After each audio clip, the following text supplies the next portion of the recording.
कमीने, मैं जान से मार दूंगा तुम्हें। कैसे बात कर रहा है मुझसे? तुम्हारी हिम्मत कैसे हुई इतनी घटिया बात करने की? लगता है इब्राहिम ने मुझसे भी गलत बयानी की है। सोच रही हूँ दोबारा जाकर बात करूँ उससे।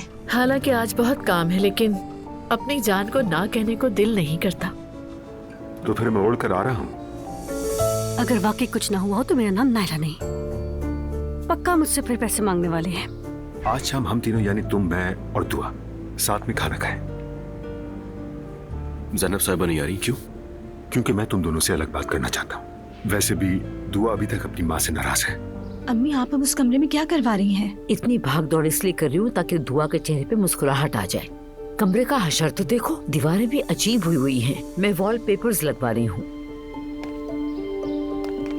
कभी कभी इंसान बड़े बड़े दावे कर बैठता है, ना उसका कोई वक्त होता है, ना ही कोई उम्र। हम सभी गलतियां करते हैं और अपनी जिंदगी के इख्तिताम तक हमेशा यूं ही सीखते रहेंगे। दुआ, गलती करना मोहब्बत करने से तो नहीं रोकता, ऐसे ही है ना?